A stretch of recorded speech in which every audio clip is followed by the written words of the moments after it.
Sportster देख रहे हैं आप, मैं हूं आपके साथ रोहित। भारतीय टीम का ऐलान कर दिया गया टी20 वर्ल्ड कप 2026 के लिए, लेकिन इस टीम में जो कुछ भी हुआ उसको लेकर अब चर्चा हो रही है। धीरे धीरे खुलासे तमाम हो रहे हैं, क्योंकि शुभमन गिल का टीम में ना होना, वाइस कैप्टन थे। सबसे बड़ी चिंता वाली बात, चिंता इस बात की कि आखिर ऐसा क्या हुआ कि उनसे खराब खेलने वाले सूर्य कुमार यादव टीम में बने हुए हैं, लेकिन शुभमन गिल को ड्रॉप कर दिया गया। अब इन तमाम सवालों के बीच कुछ जवाब निकल कर आ रहे हैं। कुछ खेल पत्रकारों ने ऐसी ऐसी बातें बताई हैं जिसे सुनकर आप भी चौंक जाएंगे। आपको यही पता है ना कि सिलेक्टर जो है वो अजीत आगरकर हैं, उन्हीं की चलती है, गौतम गंभीर की चलती है, कोच हैं जो। लेकिन जब टी20 वर्ल्ड कप 2026 के लिए टीम चुनी गई तो ना कोच साहब की चल पाई और ना ही सिलेक्टर साहब आगरकर की चल पाई। तब फिर चली किसकी? चली रुद्र प्रताप सिंह और प्रज्ञान ओझा के। अब आप सोच रहे होंगे ये दो कहां से आ गए। ये दो भी उस 5 सिलेक्शन कमेटी के मेंबर थे जो वर्ल्ड कप के लिए टीम चुन रहे थे। उसमें शिव सुंदर दास, अजय रात्रा, आरपी सिंह, प्रज्ञान ओझा, ऐसे तमाम नाम थे। 5 लोगों को सिलेक्ट करना था हर एक प्लेयर को, और फैसला 3-2 से होता है। यानी कि अगर 3 ने कह दिया कि ये प्लेयर हमें नहीं चाहिए, तो फिर चाहे वो चीफ सिलेक्टर हो या फिर कोच हो, वो उस प्लेयर को नहीं रख सकते। हुआ यही। शुभमन गिल को काफी दिन से वाच कर रहे थे ये सब, और ईशान किशन को भी। चाहे सैयद मुश्ताक अली ट्रॉफी हो या फिर रणजी ट्रॉफी हो, गुची बाबू टूर्नामेंट हो, हर जगह रुद्र प्रताप सिंह, प्रज्ञान ओझा आपको नजर आए। वो हर मैच देखने पहुंचे और उन्होंने प्लेयर को देखा, स्काउट किया, और उसके बाद जब टीम चुनने का मौका आया तो ईशान किशन के नाम पर उन्होंने मुहर लगा दी। उसके पीछे का कारण यह था कि ईशान किशन ने झारखंड को पहली बार ट्रॉफी जिताई, गुची बाबू टूर्नामेंट में अद्भुत प्रदर्शन किया, डोमेस्टिक में जितना क्रिकेट खेले वहां पर ईशान किशन का बल्ला जमकर चला, और ऐसे में फिर ईशान किशन को टीम में चुन लिया गया। अब बात फंसी शुभमन गिल पर। शुभमन गिल को अजीत आगरकर और गौतम गंभीर चाहते थे कि टीम में रहें, लेकिन प्रज्ञान ओझा और रुद्र प्रताप सिंह चाहते थे कि शुभमन गिल टीम में न रहे। उसके पीछे की वजह शुभमन गिल का प्रदर्शन। गिल आपको इंग्लैंड सीरीज में आखिरी बार बहुत अच्छा खेलते हुए नजर आए थे जब टेस्ट सीरीज चल रही थी। उसके बाद गिल का प्रदर्शन उस दर्जे का नहीं रहा जैसे वो प्लेयर माने जाते हैं। टी20 में तो उनके बल्ले से रन ही नहीं आ रहे। तो फिर अब इतना बड़ा टूर्नामेंट था, होना है, तो फिर क्यों ऐसे प्लेयर को चुना जाए जो आपके लिए परेशानी खड़े करे। स्लॉट भी तो आपको किसकी भरनी है? रोहित शर्मा की ना।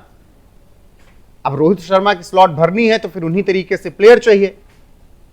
हालांकि ढूंढ पाना बहुत मुश्किल होता है, लेकिन अभिषेक शर्मा के साथ एक ऐसा जोड़ीदार चाहिए जो कि अभिषेक शर्मा पर दबाव कम कर सके, क्योंकि अभिषेक आपको पहली गेंद से मारते हुए नजर आएंगे।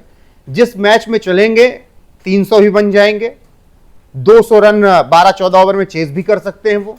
जिस मैच में नहीं चले, बाकी 10 प्लेयर के लिए मुसीबत खड़ी भी हो सकते हैं। मतलब ठीक वीरेंद्र सहवाग स्टाइल कि सहवाग चले तो फिर 10 की जरूरत नहीं, और सहवाग ना चले तो फिर 10 क्या 15 की भी जरूरत पड़ जाती थी।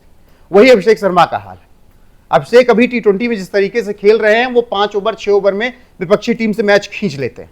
6 ओवर में 70 रन, 75 रन, 80 रन, ऐसा स्कोर होता है टीम इंडिया का। अब उसमें दबाव यह हो रहा था उन्हें कि शुभमन गिल से उन्हें बहुत अच्छा सपोर्ट नहीं मिल रहा था, जिस वजह से अभिषेक शर्मा की परेशानियां और ज्यादा बढ़ती थी। तो फिर अब रुद्र प्रताप सिंह, प्रज्ञान ओझा, जो कि भारत के बड़े प्लेयर्स रहे, प्रज्ञान ओझा ने टेस्ट क्रिकेट में भारत के लिए एक से बढ़कर एक प्रदर्शन किए। रुद्र प्रताप सिंह 2007 के टी20 वर्ल्ड कप के चैंपियन टीम का हिस्सा। फाइनल में उनकी वो दमदार गेंदबाजी, पूरे टूर्नामेंट में वो बेहतरीन प्रदर्शन, ऑस्ट्रेलिया की वनडे सीरीज में वो अद्भुत जीत जो भारत की उस सीरीज के हीरो। तो इन सब ने सोचा कि शुभमन गिल को क्यों ले जाया जाए।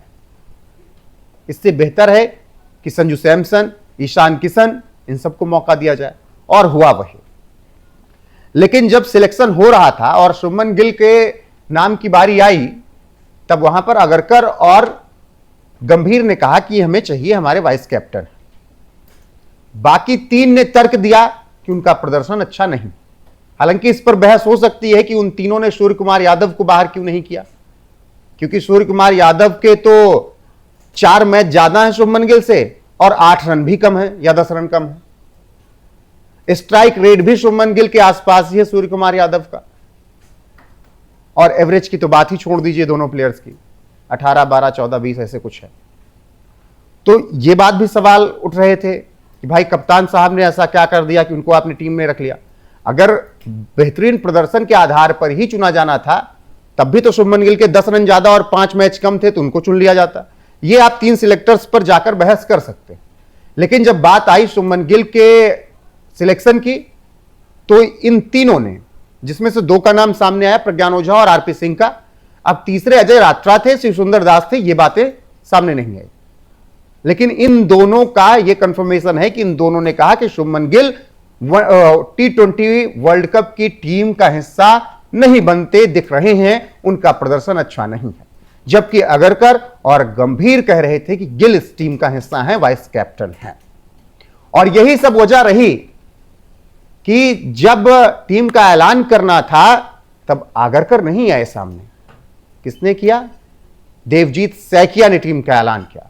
और यह आपने बहुत लंबे वक्त बाद देखा होगा कि चीफ सिलेक्टर टीम का ऐलान नहीं कर रहा है और बीसीसीआई के कोई और सदस्य कर रहे हैं, क्योंकि अगरकर को यह बात पसंद ही नहीं आई कि उनके मन का नहीं हुआ, और इसीलिए उन्होंने टीम का ऐलान नहीं किया।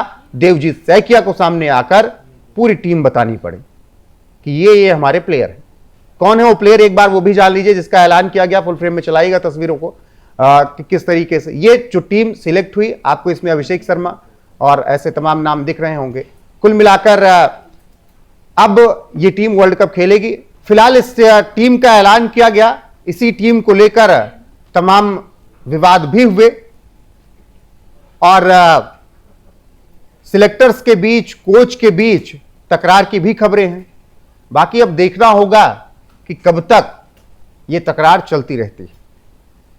और ईशान किशन, जिनकी बात सबको बुरी लग गई थी एक वक्त, कोच राहुल द्रविड़ हुआ करते थे कि आप मुझे ट्रेवल भी करवा रहे हो, टीम में खिला भी नहीं रहे हो। उसके बाद उन्हें बाहर कर दिया गया था और कहा गया था कि जाकर आप डोमेस्टिक खेल कर आइए और डोमेस्टिक ही खेलिए। ईशान ने इन 2 सालों में बहुत मेहनत की। और ईशान कब ड्रॉप किए गए थे आपको याद है? दोहरा शतक लगाने के 3 मैच बाद। तो ईशान किशन के दिन लौटे हैं। अब मौका है, जो विश्वास जताया है रुद्र प्रताप सिंह, प्रज्ञान ओझा ने, क्या उस विश्वास पर ईशान किशन खरे उतरते हैं या फिर नहीं। बाकी शुभमन गिल का ना चुना जाना क्या आपको सही फैसला लगता है? कमेंट सेक्शन में जाकर बताइएगा जरूर। वीडियो को शेयर कीजिएगा, लाइक कीजिएगा, चैनल को सब्सक्राइब कीजिएगा। बने रहेगा हमारे साथ लगातार। नमस्कार।